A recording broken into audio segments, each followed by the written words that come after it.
This podcast is sponsored by BetterHelp. After experiencing trauma, I went to therapy, and my therapist guided me through a difficult time in my life. They helped me understand what was happening and provided me with tools to cope and find my own strength and resilience. Their experience and compassion were invaluable and enabled me to rebuild my life and move forward. I strongly believe in the power of therapy to help people through difficult times. BetterHelp connects you with a licensed therapist who is trained to listen and give you helpful, unbiased advice. First, you go to their site. You can use my link, betterhelp.com/resilience. You answer a few questions, and BetterHelp will match you to a professional who has years of experience helping people with struggles just like yours. Let BetterHelp connect you to a therapist who can support you, all from the comfort of your own home. Visit betterhelp.com/resilience or choose podcast, then notes on resilience during sign up and enjoy a special discount on your first month. Are there tried and true leadership competencies or behaviors that will help us navigate great upheaval and sociopolitical change? And so I started to look into both the organizational practice and some of the research about this. And if you look back in time, you see that actually it changes. So during the Cold War and when leadership studies as a field was first coming into being, it really pointed to decisiveness as a key unlock for leaders. And that made sense in the context. After 9/11, empathy started entering into the field. Hello, and welcome to Notes on Resilience. I'm your host, Manya Chilinsky. My guest today is Fran Benjamin, managing partner at GoodWorks Consulting. We talked about organizational transformation, empathy, passion, and how we don't check our humanness at the door to the office. I hope you enjoy this conversation as much as I did. Fran, I'm so excited that we are sitting down and having this conversation. Thank you for being here. Of course, it's my pleasure. I've been really looking forward to it. To get us started, I would love to hear, what is one thing that you've done in any area of your life that you never thought you would do? Oh my gosh, it's such a good question. And as I think about it, for anyone that knows the Enneagram model, I sometimes consider myself a type 7, which is called the enthusiast. And part of that in my life shows up as having many, many irons and many, many fires. And so I struggle with this question somewhat because it also comes with some adventurousness and like living in the land of ideas. And I was like, I don't know that I'm so surprised. One thing that I am anything sort of that type of person. One thing that I think surprised me that it happened was many years ago now. It's one of my fun facts, or like two truths and a lie, is that I once performed on a Broadway stage, which was really fun. I was not in a Broadway show, I should disclaim, but I got the opportunity to do a bit of a showcase in a Broadway theater, which it was sort of a hope for myself one day, but I'm proud that it happened. I didn't necessarily see it coming as it was coming. That's amazing. Well, congratulations on getting on a Broadway stage in whatever way that means. That's so exciting. Yeah, it was fun. Thank you for sharing. And you and I are talking about generally the topic of compassion and organizations. And what do you think? I guess let's get started with, how do you define compassion? Compassion is kind of that moment in which one can no longer distinguish themselves from the other. It's that moment where like my heart extends to the person before me. Mm-hmm. Okay. I love that definition. How do you think that fits in an organization? I mean, you work in organizational transformation, and I work in a similar area, and we're talking about compassion in organization. And if we're talking about connecting those two hearts. How does that fit when we're thinking of an organizational setting? I think that when we think of organizations as ecosystems as opposed to individual cogs that show up, that happen to show up to the same space, that's where this becomes possible. So my whatever I'm up to, whatever my goals are somehow intrinsically intertwined with those around me, whether they're my team, my boss, the community that my organization has an impact on or interaction with. That understanding, sort of mutually beneficial, mutually reinforcing ecosystem, I think how that can translate to an organization. I really like that thought of the organization as an ecosystem, not individual cogs. I think we do get caught up a little bit in that, thinking of us each as individual cogs in this big machine versus looking at it as one entity or one community. What do you think leaders get wrong about understanding how we relate to each other in this kind of ecosystem? I think that there's a few things that are coming to mind. One of which is the idea that has been pervasive for decades that we have the option to leave any component piece of ourselves at the door when we arrive to work. And so I think that leaders to operate in that version of leadership, which asks of their teams to check their emotions at the door, check their bodies at the door, check their relationships at the door. I think that just gets in the way of their ability to inspire their teams, get great work done, because we, of course, know that that's not possible. We carry our bodies around with us when we go to give our next presentation. When we engage in a conflict with a colleague, we bring our emotions with us. Those things don't get left at the door. And so I think that when a leader has a hard time recognizing the fullness of the person before them, the complexity of the person before them, the reality that the person before them may themselves hold contradictory feelings about what's going on, that's when leaders can fall down on the job. Okay. In your work with organizations, do you encounter resistance to this concept? And how do you deal with that when you do?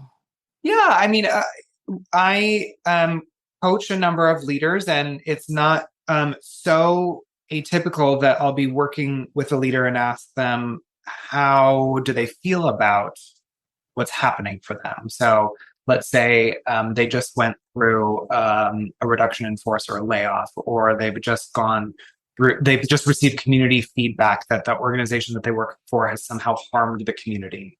I'll ask this question, how are you feeling about that? And it's not atypical for the response to be, well, I think, ... And so part of my work interpersonally as a coach is to slow down and be clear about my line of inquiry. So, great, I hear that this is what you think about that. And you may not have caught that my question was, how do you feel about that? And so when I say, how do you feel, I'm asking in the language of emotion. So maybe you're scared, or maybe you're ashamed, or maybe you're excited, and I sort of provide some of this language. And I think that the best way that I can help at an interpersonal level with individuals is to just model the language and model in myself, demonstrating my own connection to the fullness of who I am. Just one way. There's probably about 10 other ways to answer that question, but that's one way. It's so interesting what you say, that the response is, well, I think. And it can be very difficult for some people, or in certain circumstances, to access or understand the emotional side of it. And I think there can be a lot of fear with that, especially if we're thinking about in an organizational setting. If we're still in thinking that we're supposed to separate our work lives from our personal lives, I think it would be very frightening to want to try to access your emotions in a work setting. Yeah, and it can be. And the other thing that you didn't say, that I'm also sensitive to, though, is that it may not be safe for some people to go inside. And they may have because of the bodies that they navigate the world in. I can speak for myself as a queer non-binary person because of the body that I navigate the world in. There are moments where it doesn't necessarily feel safe to go inside and explore. And so we have to be both respectful of that and then create the conditions in which a real sense of belongingness and safety can occur within our organizations.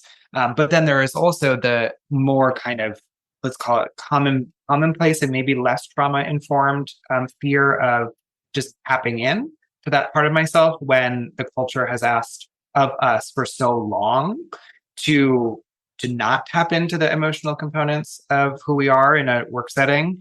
And in those instances, I think it's really again about slowing down, taking it step by step, and also drawing the connection for folks between that experience and the potential outcomes. So whether it's a more resilient experience, a more resilient workforce, the connection to creativity, the connection between creativity and emotional intelligence, the ways that organizations might be more innovative if they're able to have that emotional self-awareness, things like that.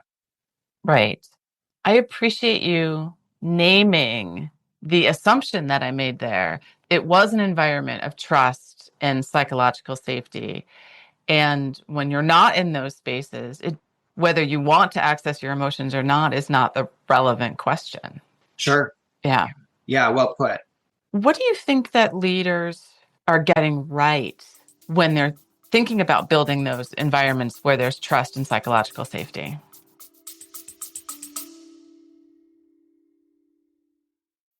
Hi, it's Manya. You're listening to Notes on Resilience, conversations about leadership, recovery, and how we show up in the difficult moments.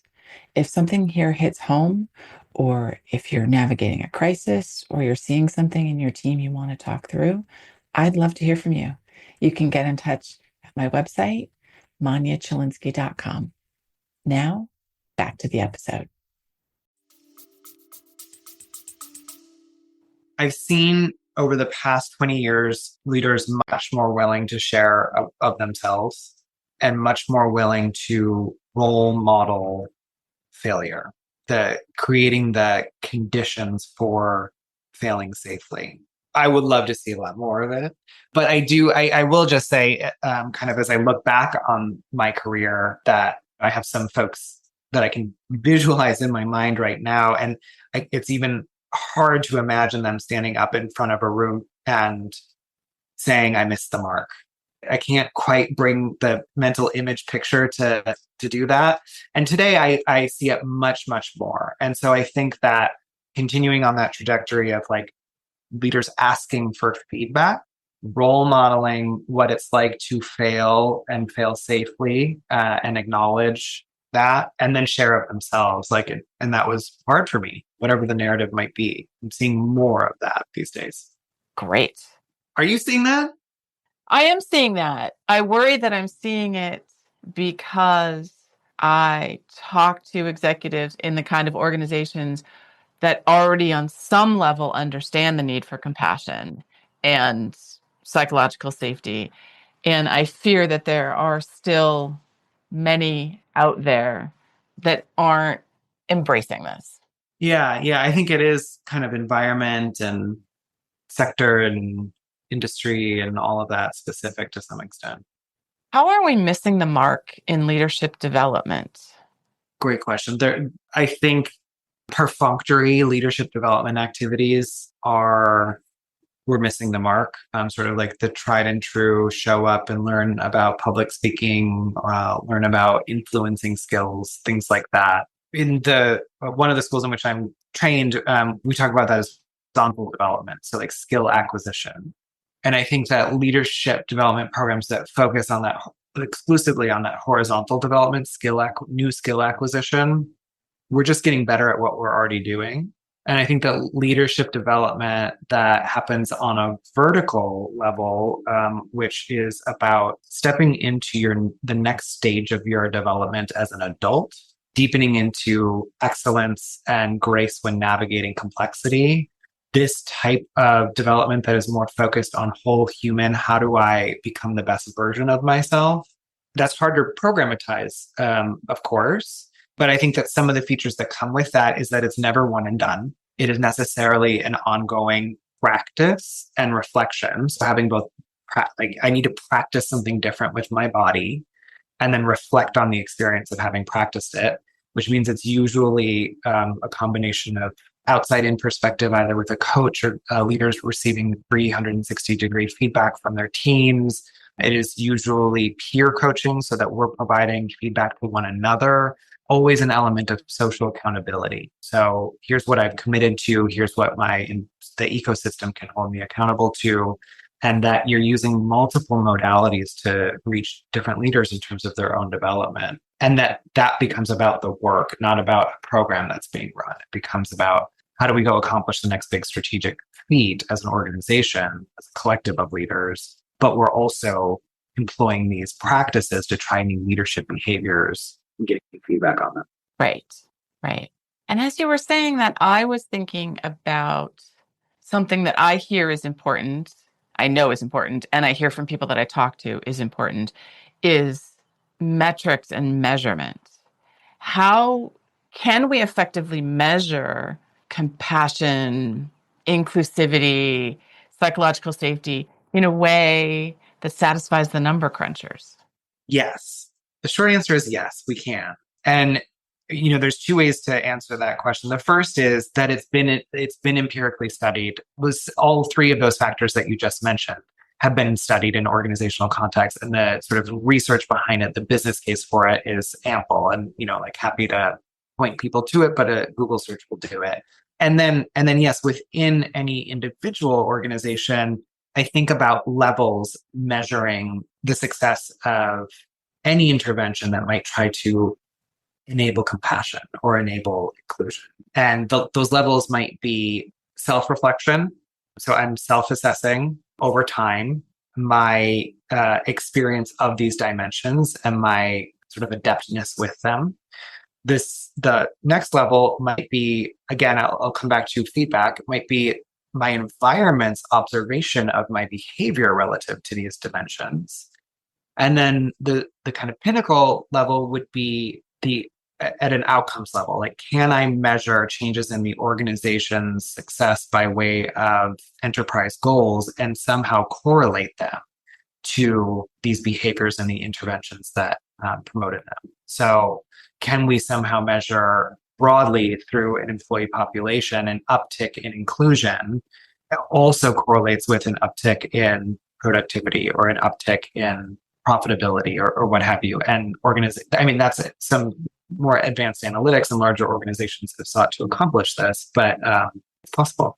Okay, good to know. We're living in interesting times. There's a unique social and political climate that we are all navigating right now as we navigate our work lives. And how do you see that influencing leadership styles in organizations right now? It's interesting. I have kind of a hypothesis about this. I have been a student of like leadership studies, let's say, for my career. And I was asking myself this question recently: do these behaviors need to change over time, or are there tried and true leadership competencies or behaviors that will help us navigate great upheaval and sociopolitical change? I started to look into both the organizational practice and some of the research about this. And if you look back in time, you see that actually it changes. So during the Cold War, and when leadership studies as a field was first coming into being, it really pointed to decisiveness as a key unlock for leaders. And that made sense to the context. After 9/11, empathy started entering into the field. After the market collapse of 2008, it became transparency, which makes a lot of sense with problematic lending practices. With 2020, with George Floyd's murder and COVID, psychological safety became much more in organizational practice and in the literature. And so I've had this question about, like, what is the unlock for leadership that is unique to what I've been calling the 2025 poly crisis? And I have a little bit of a hypothesis, which we're beginning to test, is that it might include things like principled dissent, or you might call that something like values-based courage. It might be the practice of regenerative leadership, meaning how am I regenerating within myself the capacity to face tomorrow? And am I doing that for my teams? It might be coalition building. How am I? So I'm seeing some of this somewhat in my work with diversity, equity, inclusion. I'm seeing some coalitions being built across organizations to stand up and stand strong with regards to practices of equity. I'd like to see a lot more of it, but I think these are just starting to come to the surface, and I'd like to see a lot more. I would also like to see a lot more, but I appreciate that analysis and your work and looking historically and seeing what has come from what's going on in the moment. So I am encouraged by your analysis of where we are at this moment. So thank you for sharing that. Yeah, of course.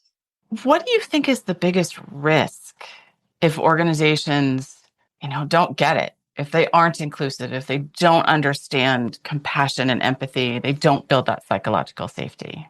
So for organizations in the private sector, it's dollars and cents, and it can be caused and measured along many different dimensions. Some of the effects of which are the cost of employee attrition, some of the costs, the opportunity costs from lack of market access, sort of knowing their consumer. It also comes from the costs of legal risk. So we just saw that Google is settling a new multi-million-dollar discrimination lawsuit, even in spite of the current socio-political climate that says most DEI practices are illegal. Turns out employees that have been poorly treated are still going to hold organizations accountable based on their protected class status. But I also think that in other sectors as well, in the nonprofit or the public sectors in which I do a great deal of work, we're talking about and we were talking about it, period, but we're talking about people's lives, the well-being of communities, the extent to which people have access to healthcare, the extent to which the healthcare outcomes for entire communities sustain the community itself. You'll hear I'm speaking a little bit from the experience of some of my clients. We do a lot of work in the healthcare space, but the risks are quite large. And I think that also the risk to existence is real right now. Small businesses are really struggling. Funding is in question across the board if you're a federal contractor, if you're a public agency. And so tending to these pieces that you're raising, compassion and the connection of our people, is necessary to sustain in these times. Otherwise, I think that our organizations will start folding in on themselves. Sometimes I feel we get stuck in short-term thinking and what's going to give me results for this quarter, what's going to give me results for this year. And sometimes if we're looking at the kind of work you and I are talking about, longer time horizons, it takes longer to build that psychological safety and the trust and see the end results. And that's very human, us having it be more difficult to see something down the line. We're much more often want to satisfy our needs in the moment. As organizations, how do we navigate that? Building systems around the people that enable this. So it's one thing to ask people to have more empathy. And even for I started kind of from this place. How do I help individuals get in touch with their their internal experience?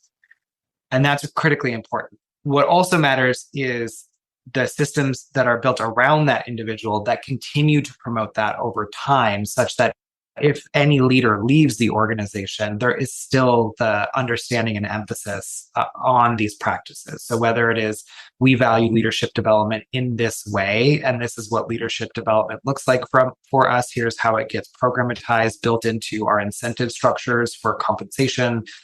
Here's how we have stood up a continuous learning expectation for all of our people. Here are our organizational values, and we refer back to them in every all-employee meeting and every time we come together, all of that kind of stuff. These more systems level things, I think, help leaders that are new to an organization or help anyone that's new to an organization understand the value and continue to pursue it over time. But I think you're right. Like, it's what you and I are advocating for is they're not quick wins. And they often require folks to do work that maybe they have neglected for 40 years or however long. So it doesn't change overnight. So, Fran, we are getting to the end of our time. And I'm curious, is there a question that you wish I had asked you? And how would you answer it? I will say I'm going two different directions and I'll answer them both. I wish that you asked my favorite ice cream flavor, which is pistachio, just to, keep things light. And it's finally summer in the Twin Cities. So I have reintroduced ice cream into my diet. But on a more serious note, the question that comes to mind for me is what gives me hope these days. And I think, I alluded to this leadership practice of coalition building. And I think that while I'm starting to see that arise in organizational settings, I'm definitely seeing it arise in social settings. And I'm just so inspired by people and group and communities that are starting so small in creating positive change in their immediate local places of being. And maybe just picking, like I see folks picking up one issue, one topic that their small community is passionate about and trying to create change on that one topic. Doesn't take much. And like maybe you even get maybe someone offers to make soup for when y'all get together. So you have the added benefit of a delicious meal. But I think this coalition building piece in this day and age is so valuable. And so I'm very inspired by the examples of that I'm seeing. Oh, wonderful. It is inspiring. And I'm glad you brought that up. Often when we think of change, we think of very big change, and there's many steps between here and there and many people who have to do something. But it really starts with one person talking to one other person or making one small change. So I appreciate that reminder. Fran, before we go, can you please share with our listeners a little bit more about your work and what you do and how we can get in touch with you? Oh, sure. Thank you so much. And I love what you just said. It just takes one person talking to another person. So true. So I am the managing partner of a small organizational development consulting firm called GoodWorks Consulting. We center diversity, equity, inclusion in everything that we do, but we answer questions like, my team is poorly organized, or my organization its structure isn't well suited to achieve our goals. Can you help us? Or our managers don't quite have the skills to accomplish this next big challenge. Can you help us with that? Or this team is getting a lot of feedback that they're really not inclusive, and it sort of plays out in the data. Can you help us with that? So those are the types of challenges that we help answer. And you can find us at goodworks.consulting. Excellent. Well, I will put that link in the show notes to make it easier for folks to get in touch with you. And Fran, thank you so much. It's been such a pleasure talking with you today. You too. What a pleasure. Thank you. Thank you. And thank you to our listeners for checking in on this episode of Notes on Resilience. We will catch you next time.